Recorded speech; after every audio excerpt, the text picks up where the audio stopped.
In 2013, I had no idea about the concept of gender-based violence.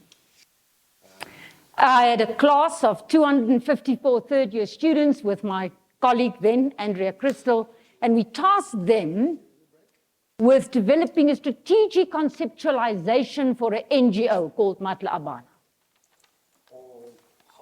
I will never forget that project, because Matla Abana is an NGO that campaigns against child rape and secondary abuse, which was a topic I knew nothing about.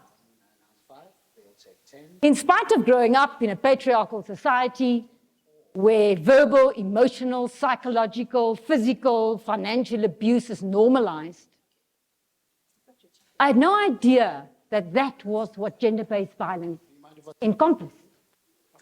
And here we are, 10 years later, and matters have not improved in the world. In fact, they've only got worse. Because us as society is ignorant. It means that we choose to absolve ourselves from responsibility of what is really going on and eliminating gender-based violence. Globally, it's been estimated before COVID to cost the global economy more than $1.5 trillion a year. In South Africa, it's been estimated around 48 billion a year. At present day, across the world, there are more than 15 million slaves, modern-day slaves, of which a large portion are children. And of that portion of children, a large number are sex slaves.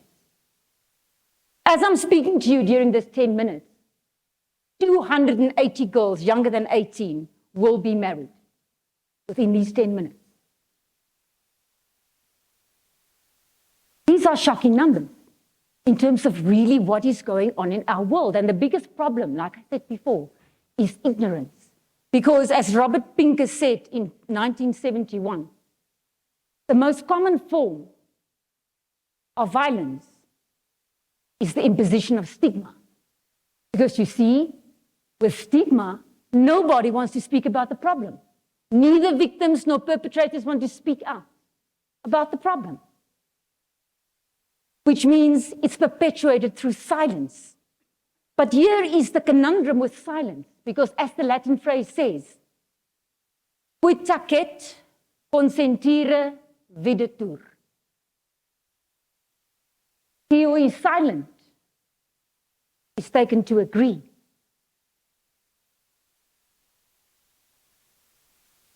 Let's bring it closer to South Africa. Let's bring it home. During the COVID pandemic, during lockdown, there were reports in our media that there were more than 23,000 teenage pregnancies. And there was suggestions in the media that there's a dire need for sex education in South Africa. But 934 girls, younger than 14 years old, some as young as 10 and 11, gave birth to babies, which was a clear evidence of child rape, not promiscuity. The sad fact is in South Africa, if you're a girl child, you have far higher chances of getting raped than learning how to read. The intimate partner violence in South Africa is 6 times higher than the global average. Consider the impact on children exposed to any kind of gender-based violence. That is what has destroyed the moral fiber of our society. We did a study in the private sector in South Africa, which we published at Johannesburg Stock Exchange in August 2022. And we engaged with CEOs and leaders, and we did a survey among employees in South Africa. 95% of the respondents in our study said that gender-based violence had to be addressed in the workplace. 77% of respondents said that gender-based violence and gender inequality was the key factor limiting women's career progress in South Africa. A great number of respondents said that support for perpetrators is necessary in South Africa. Leaders acknowledged that we need to step up and step in to do something about this. South Africa is number 85 on the World Happiness Index. We look at the rate of divorce, we look at the South African Depression and Anxiety Group, the facts. We need to start making a difference in our country. We came together as a nation when we wanted to host a World Cup. How can we not come together as a nation to end the violence in our country? At present, there are more than 300 NGOs addressing gender-based violence. But we are not seeing progress fast enough. So that means all of us need to step up and do something as individuals. We all have the ability to like, to share, to comment, to educate, to end the ignorance, to pretend that we don't see. We all have the ability to say, it's not okay. What is happening, not okay.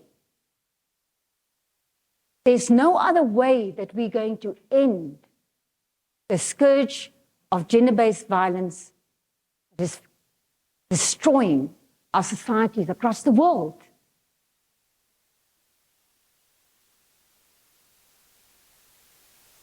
We have seen that focusing on financial cost, making information available on all platforms is not sufficient. It is not facilitating the change.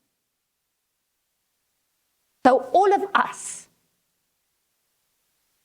need to speak up and speak out if we want to see a difference in the lives of women, children, as well as men. Women and girls suffer by far the greatest consequences of gender-based violence, but even some men are affected. And if women are unlikely to report any kind of gender-based violence, imagine how much less men are to report gender-based violence when it occurs. So I'm making a plea to all of you, fellow South Africans, women, men. Let us live in the spirit of the Africans we truly are. The principle says, umuntu, ngumuntu, ngabanye, abantu.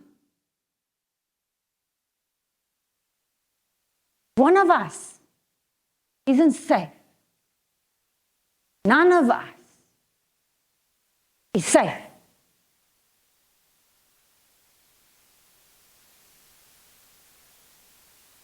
We need to make a concerted effort to allow other people to tell their stories and speak their truth. It is in our power to do so.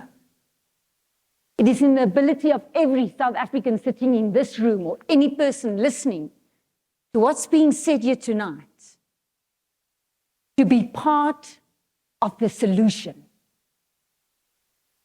Because the reality is, ladies and gentlemen, if you're not part of the solution, you are part of the problem.